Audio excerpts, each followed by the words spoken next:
നമസ്കാരം. മുഖ്യമന്ത്രിയുടെ ഇടം വലം കൈകൾക്കെതിരെ പരാതി പറയാൻ അപ്പോയിന്റ്മെന്റ് ചോദിച്ച നിലമ്പൂർ MLA PV അൻവർക്ക് മുഖ്യമന്ത്രി അനുവദിച്ചത് അരമണിക്കൂർ മാത്രമാണ്. എഴുതിക്കൊടുത്ത പരാതി വാങ്ങി ഓടിച്ചു വായിച്ചു നോക്കിയിട്ട് തിരിച്ചൊരു നീണ്ട അലക്കായിരുന്നു. തന്നെ കുഴപ്പത്തിലാക്കാൻ നോക്കുന്ന, CPM-നെ പ്രതിക്കൂട്ടിലാക്കാൻ നോക്കുന്ന കമ്മ്യൂണിസ്റ്റ് വിരുദ്ധനായ അൻവറോട് പിണറായി പറയേണ്ടതെല്ലാം പറഞ്ഞു. ആ ചമ്മലും ആശങ്കയും ഭയവുമായിരുന്നു മുഖ്യമന്ത്രിയുടെ ഓഫീസിൽ നിന്നിറങ്ങുമ്പോൾ അൻവറുടെ മുഖത്ത്. അന്ന് സോഷ്യൽ മീഡിയ മുഴുവൻ അൻവർക്കെതിരെയുള്ള ട്രോളുകളായിരുന്നു. പിറ്റേ ദിവസം അൻവർ നഷ്ടപ്പെട്ട ആർജവം വീണ്ടെടുത്തുകൊണ്ട് രംഗത്ത് വന്നതിന്റെ പിന്നിൽ പാർട്ടിയിലെ ഒരു വിഭാഗത്തിന്റെ പിന്തുണ മാത്രമായിരുന്നില്ല, മലബാറിലെ പല പ്രമാണിമാരുടെയും ബിസിനസ്സുകാരുടെയും പിന്തുണ ഉണ്ടായിരുന്നു. പക്ഷെ എന്ത് ചെയ്യാൻ, അൻവർ ഉന്നം വെച്ച പൊളിറ്റിക്കൽ സെക്രട്ടറിയെയും ADGP-യെയും തൊടാതെ തന്നെ മുഖ്യമന്ത്രി മുമ്പോട്ട് പോയി. എന്നിട്ടും അൻവറെ സഹായിക്കുന്നതിന് വേണ്ടി ടെലിഫോണിൽ വിളിച്ച, എന്നാൽ അൻവർ ഒറ്റിക്കൊടുത്ത സുജിത് ദാസിനെ സസ്പെൻഡ് ചെയ്തപ്പോൾ 1-ാം വിക്കറ്റ് എന്ന പേരിൽ ആഘോഷിച്ചു. അൻവർ ഉന്നം വെച്ചത് സുജിത് ദാസിനെ അല്ലെന്നും ADGP അജിത് കുമാറിനെയും പൊളിറ്റിക്കൽ സെക്രട്ടറി P ശശിയെയും ആണ് എന്നും അറിഞ്ഞിട്ടും കിട്ടിയതാവട്ടെ എന്ന് കരുതി സുജിത് ദാസിന്റെ പേരിൽ ആശ്വസിക്കുകയായിരുന്നു. ഇന്നലെ അൻവറും കൂട്ടാളിയായ KT ജലീലും 2-ാം വിക്കറ്റ് വീണതിനെ കുറിച്ച് ആഹ്ലാദ പ്രകടനം നടത്തുന്നു. ജലീലിന്റെ പോസ്റ്റായിരുന്നു വിചിത്രം. മലപ്പുറം SP-യെ മാറ്റി 2-ാം വിക്കറ്റ് വീണു. പോലീസിൽ സംഘി മനസ്സുള്ളവരുടെ എണ്ണം കൂടുന്നു. ആദ്യമൊക്കെ വടക്കേ ഇന്ത്യൻ ഗോസായിമാരായിരുന്നെങ്കിൽ ഇപ്പോൾ മലയാളി IPS-കാരും സംഘികളാവുന്നു. വർഗീയ വിഷം ചീറ്റുന്ന സംഘികൾ എന്നൊക്കെ പറഞ്ഞു പോകുന്നു ജലീലിന്റെ പോസ്റ്റ്. IPS-കാർ കേന്ദ്ര സർവീസിലുള്ള ഉദ്യോഗസ്ഥരാണ്. അവരുടെ കൂറും കടപ്പാടും സംസ്ഥാന സർക്കാരിനേക്കാൾ കൂടുതൽ കേന്ദ്ര സർക്കാരിനോട് ആവണം എന്നതാണ് സാമാന്യ മര്യാദ. സംസ്ഥാന സർക്കാരിനെ ഭരണഘടനയും നിയമവും അനുശാസിക്കുന്ന പിന്തുണയാണ് കൊടുക്കേണ്ടത്. സർവീസ് ചട്ടങ്ങളൊക്കെ കേന്ദ്ര സർവീസിൻ്റെത് ബാധകമാണ്.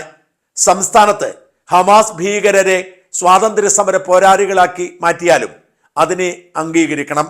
എന്നാൽ രാജ്യം ഭരിക്കുന്ന പാർട്ടിയുടെ മാതൃസംഘടനയായ RSS-നെ കുറിച്ച് നല്ലത് പറയാൻ പാടില്ല. RSS-കാരനെ കണ്ടാൽ പോലും വർഗീയവാദി ചാപ്പകുത്തുന്ന ജലീലിന്റെ ഈ മനസ്സ് കാണാതെ പോവരുത്. പക്ഷെ എനിക്ക് മനസ്സിലാവാത്തത് ഒറ്റ കാര്യം മാത്രമാണ്, ജലീലും അൻവറുമൊക്കെ എന്ത് കണ്ടിട്ടാണ് ആഹ്ലാദിക്കുന്നത്? മലപ്പുറത്തെ SP കസേരയിൽ നിന്നും വിജിലൻസ് SP റാങ്കിലേക്ക് സ്ഥലം മാറ്റുന്നത് എങ്ങനെയാണ് വിക്കറ്റ് വീഴ്ചയാവുന്നത്? മലപ്പുറം SP എന്നത് എന്തെങ്കിലും പ്രത്യേകതയുള്ള പദവിയാണോ? സാധാരണഗതിക്ക് നല്ല ട്രാക്ക് റെക്കോർഡുള്ള ഉദ്യോഗസ്ഥന്മാരെ മാത്രമേ വിജിലൻസിലേക്ക് മാറ്റാറുള്ളൂ. ഭരണ ചുമതലയുള്ള DGP കഴിഞ്ഞാൽ കേഡർ റാങ്കിലുള്ള ഒരേ ഒരു DGP പദവി വിജിലൻസ് ഡയറക്ടറുടേതാണ്. അങ്ങനെ ഏറ്റവും പ്രഗത്ഭരായ ഉദ്യോഗസ്ഥരെ നിയമിക്കുന്ന വിജിലൻസിന്റെ SP-യായി മാറ്റി നിയമിച്ചാൽ അത് വിക്കറ്റ് വീഴ്ചയായി കരുതണമെങ്കിൽ മലപ്പുറത്തെ SP പദവിക്ക് എന്തോ സവിശേഷതയുണ്ടെന്ന് കരുതണം. മലപ്പുറം SP അഴിമതിക്കാരനും കുഴപ്പക്കാരനും സംഘിയുമാണ് എന്നൊക്കെ പറയുന്ന അൻവറും ജലീലും ഈ സ്ഥലം മാറ്റത്തെ വിക്കറ്റ് വീഴ്ചയായി കാണുമ്പോൾ ഉത്തരം പറയേണ്ടത്, ഇങ്ങനെ അഴിമതിക്കാരനായ ഒരാളെ കുടിയിരുത്താനുള്ളതാണോ നിങ്ങളുടെ സർക്കാരിന്റെ വിജിലൻസ് എന്നതാണ്. ഏറ്റവും നല്ല ട്രാക്ക് റെക്കോർഡുള്ള ഉദ്യോഗസ്ഥന്മാരാണ് വിജിലൻസിൽ ഉണ്ടാവേണ്ടത്. ഏറ്റവും മോശക്കാരെയാണോ നിങ്ങൾ വിജിലൻസിലേക്ക് കൊണ്ടുപോകുന്നത്? ഇതാണോ നിങ്ങളുടെ സർക്കാരിന്റെ നയം? ഇതുപോലെ തന്നെയാണ് VV ബെന്നി എന്ന DYSP-യുടെ സ്ഥാനചലനത്തെയും അൻവർ സ്പോൺസർ ചെയ്യുന്ന ചാനലായ റിപ്പോർട്ടറും കൈകാര്യം ചെയ്യുന്നത്. ബെന്നി സുൽത്താൻ ബത്തേരി DYSP ആയിരുന്നപ്പോഴാണ് മുട്ടിൽ മരംമുറി കേസ് അന്വേഷിച്ചത്. അവിടെ നിന്ന് ബെന്നിക്ക് സ്ഥലം മാറ്റം കിട്ടിയപ്പോഴും അന്വേഷണ ചുമതല കിട്ടി. ഇപ്പോൾ ബെന്നിയെ അവിടെ നിന്ന് ക്രൈംബ്രാഞ്ചിലേക്ക് മാറ്റുമ്പോഴും അന്വേഷണ ചുമതല ഉണ്ടോ എന്നതാണ് പ്രസക്തമായ ചോദ്യം. മുട്ടിൽ മരംമുറി കേസിന്റെ ചുമതലയിൽ നിന്നും ബെന്നിയെ മാറ്റിയെങ്കിൽ പകരം ഒരു അഴിമതിക്കാരന് ചുമതല ഏൽപ്പിച്ചെങ്കിൽ തീർച്ചയായും അത് റിപ്പോർട്ടർ ചാനൽ മുതലാളിമാരുടെ വിജയം തന്നെയാണ്. അതായത് നീതിക്ക് ഈ നാട്ടിൽ ഒരു പ്രസക്തിയുമില്ല, അഴിമതിക്കാരുടെ കോലാഹലങ്ങൾക്കാണ് വിജയമെന്നർത്ഥം. പക്ഷേ ബലാത്സംഗ കേസിൽ ആരോപണ വിധേയനായ ഒരു DYSP-യെയും ഒരു CI-യെയും ഒക്കെ സ്ഥലം മാറ്റുന്നതാണോ നിങ്ങളുടെ പോലീസിന്റെ നയം എന്നുകൂടി ഉത്തരം പറയണം.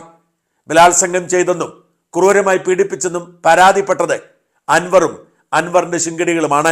അങ്ങനെ ബലാത്സംഗ കേസിൽ പ്രതിയായാലും സസ്പെൻഡ് ചെയ്യാതെ സ്ഥലം മാറ്റം മാത്രം നടത്തുന്നതാണോ പിണറായി പോലീസിന്റെ നീതി? വിക്കറ്റ് വീഴ്ചയിൽ ആഹ്ലാദിക്കുന്നവർ ഇതിനുത്തരം പറഞ്ഞേ മതിയാവൂ. പക്ഷെ എന്നിട്ടും ADGP അജിത് കുമാറിന് ഒന്നും സംഭവിച്ചില്ല. ADGP അജിത് കുമാർ അഴിമതിക്കാരനാണ്, കൊലപാതകിയാണ്, സ്വർണ്ണക്കടത്തുകാരനാണ്, അനധികൃതമായി സ്വത്ത് സമ്പാദിച്ച ആളാണ്. CPM-നെയും പിണറായി സർക്കാരിനെയും തകർക്കാൻ ശ്രമിക്കുന്ന മറുനാടിൽ നിന്നും 2 കോടി രൂപ കൈക്കൂലി കൈപ്പറ്റിയ ആളാണ്. അനധികൃതമായി സ്വത്ത് സമ്പാദിച്ച് 12,000 സ്ക്വയർ ഫീറ്റിന്റെ ആഡംബര കൊട്ടാരം പണിത ആളാണ്. ഇത്രയും ഗുരുതരമായ ആരോപണങ്ങൾ അൻവർ ഉന്നയിച്ചിട്ടും അജിത് കുമാറിന് ഒരു സ്ഥാനചലനവുമില്ല. ഇതൊക്കെയാണോ നിങ്ങൾ വിജയമായി കാണുന്നത്? ഇതൊക്കെയാണോ നിങ്ങൾ വിക്കറ്റ് വീഴ്ചയായി കാണുന്നത്? ഈ സംഭവങ്ങൾക്കൊക്കെ ശേഷം വീണ്ടും നാടകീയമായി അൻവർ രംഗത്ത് വരുന്നു. അൻവർ P ശശിക്കെതിരെ നേരിട്ട് ആക്രമണം അഴിച്ചുവിടുന്നു. നേരത്തെ ശശിയെക്കുറിച്ചുള്ള ചോദ്യങ്ങൾക്ക് ഉത്തരം പറയാതെ ഒഴിഞ്ഞ അൻവർ ശശി അഴിമതിക്കാരനാണ്, സകല തോന്നിയാസങ്ങളുടെയും ഉറവിടമാണ്, നീതി നിഷേധിക്കപ്പെടുന്നു, ശശിയെ നിയമിച്ചത് പിണറായി നേരിട്ടല്ല എന്നൊക്കെ പറഞ്ഞ് ഇതിനു മുമ്പുള്ളതിനേക്കാൾ മൂർച്ച കൂട്ടി ആക്രമിക്കുന്നു. എന്തുകൊണ്ടായിരിക്കാം ശശിക്കെതിരെ ഇത്രയും ശക്തമായ ഭാഷയിൽ അൻവർ വീണ്ടും രംഗത്ത് വന്നത്? ശശിയെയും അജിത് കുമാറിനെയും തൊടില്ല എന്ന അൻവറിന്റെ ആശങ്ക തന്നെയാണ് കാരണം. അജിത് കുമാറിനെതിരെ നടപടി ഉണ്ടാകും എന്ന ശുഭപ്രതീക്ഷ ഇപ്പോഴും അൻവറിനുണ്ടെങ്കിലും ശശിയുടെ കാര്യത്തിൽ അതില്ല.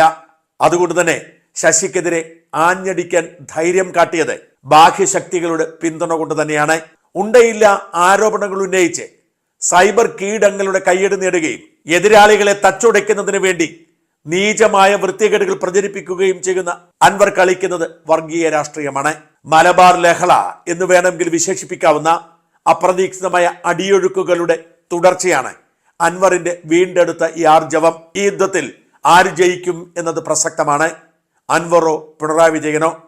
അൻവർ ലക്ഷ്യം വയ്ക്കുന്നത് പിണറായിയെ തന്നെയാണ്. ഇതുവരെ അഴിമതിയും സ്വജനപക്ഷപാതവും വൃത്തികേടുകളും കാട്ടി ഈ നാടിനെ ഇല്ലാതാക്കാൻ ശ്രമിച്ച പിണറായിയെ തോൽപ്പിക്കാൻ അഴിമതിക്ക് കുടപിടിക്കുകയും വൃത്തികേടുകളെ രാജകുമാരനായി വഴിയുകയും ചെയ്ത അൻവർ രംഗത്ത് വരുമ്പോൾ ആരായിരിക്കും ജയിക്കുക എന്ന ചോദ്യം ബാക്കിയാവുന്നു.